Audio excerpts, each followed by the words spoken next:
सीखने को है एलन से। एलन दुनिया के आज सबसे रिचेस्ट आदमी है। नंबर 2 पे हमारे अदानी साहब हैं और अदानी साहब और एलन मस्क की संपत्ति में दुगने का फर्क है।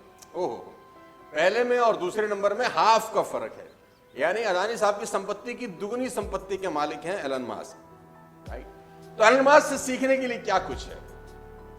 मैं एलन मस्क की जिंदगी में कुछ चीजें आपको बता देता हूं। मोबाइल बंद कर दीजिए, फोटो वोटो मत खींचिए, ध्यान से सुनिए, आपका ध्यान फोटो में लग जाएगा। फिर मैंने आपको कहा फोन को बंद कर दीजिए, फोन का कोई काम नहीं है अभी हमारे बीच में। फोन आपकी जिंदगी में रुकावट है अगले कुछ देर के लिए, बंद कर दीजिए इसको। फोटोग्राफ मत खींचिए, लिखिए। ये आदत डालिए अच्छी सी। गंदी आदत है फोटो खींचना, अच्छी आदत है लिखना।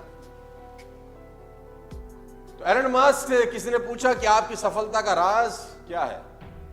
एलन मस्क से किसी ने पूछा कि आपकी सफलता का राज क्या है, आप कैसे दुनिया के नंबर 1 रिचेस्ट आदमी हैं, सबसे ऊपर अंक तालिका में आप हैं। तो कोई सीक्रेट, कोई ज्ञान की बात, कोई सक्सेस सीक्रेट हमको बताएं। तो मस्क कहते हैं कि मैं टू डू लिस्ट बनाता हूं, मैं गोल सेट करता हूं अगले 10 साल के। मैं अगले 10 साल के गोल सेट करता हूं कि मुझे अगले 10 साल में क्या क्या क्या क्या क्या क्या क्या क्या जिंदगी में करना है। पेपर लेता हूं, पेन लेता हूं, अगले 10 साल में क्या क्या करना है वो लिख लेता हूं। किसी ने पूछा ये कौन सा बड़ी बात है, तो सब करते हैं। कह रहे नहीं, मैं जो उसके बाद कहने जा रहा हूं वो ध्यान से सुनो। अब मैं ये सोचता हूं कि जो गोल्स मैंने 10 साल में लिखे थे, मैं उनको 1 साल में कैसे कर सकता हूं। जो लक्ष्य मैंने अपने 10 साल के बनाए थे, कैसे पॉसिबल है कि मैं उन सबको 1 साल में कर लूं। तो सामने वाला कहता है ये तो पागलपन है, ये तो होगा नहीं। उन्होंने कहा मैं जानता हूं ये नहीं होगा। तो बोला फिर क्यों लिखते हो।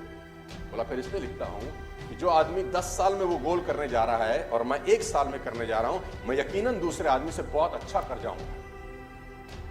हो सकता है मैंने 50 गोल लिखे हों और 20 पूरे कर लिए हों, 30 ना किए हों, लेकिन अगर मैंने 1 साल का लक्ष्य नहीं लिखा होता तो ये 20 भी नहीं होते। फैंटास्टिक। एलन मस्क से एक चीज सीखने की जरूरत है, हिट अबाउट द मार्क। ऊपर के बारे में सोचो, आगे के बारे में सोचो, बड़ा सोचो। और मैं आपको बता देना चाहूंगा, हाईली कॉम्पिटिटिव है। एलन मस्क की जिंदगी की 7 प्रमुख क्वालिटीज मैं आज आपको बताना चाहता हूं, जो आप अपनी जिंदगी में काम ला सकते हैं, जो आपके करियर में आपकी हेल्प कर सकती है। इंसान है, हार्ड मास का पुतला है और दुनिया का सबसे रईस आदमी। देखो, बात यहां पर आपके मोहल्ले के रईस आदमी की नहीं, अगर आपके मोहल्ले का भी जो सबसे रईस आदमी होगा ना, उसकी चाल देखो कैसी होगी। आप जिस सिटी में रहते हैं, आप जिस मोहल्ले में रहते हैं, सोचिए, आप याद करिए आपके मोहल्ले का सबसे रईस आदमी कौन था, और देखो उसका घर कैसे होगा, उसके पास गाड़ी बंगला मकान रहे होंगे। और जो आदमी आपकी सिटी का सबसे रईस होगा, सोचो उसकी शान कैसी होगी। और जो आपके स्टेट का सबसे रईस आदमी होगा, उसकी शान शौकत कैसी होगी, सोचो। और जो हमारे देश का सबसे रईस आदमी है, उसकी शान शौकत कैसी होगी, अदानी साहब। और जो दुनिया का सबसे रईस आदमी है, सोचो उसकी जिंदगी क्या होगी, कितनी सारी कंपनियां चलाता होगा एक ही आदमी। और फर्स्ट जनरेशन है, ऐसा नहीं कि बाप दादा के जमाने से पैसा आ रहा है।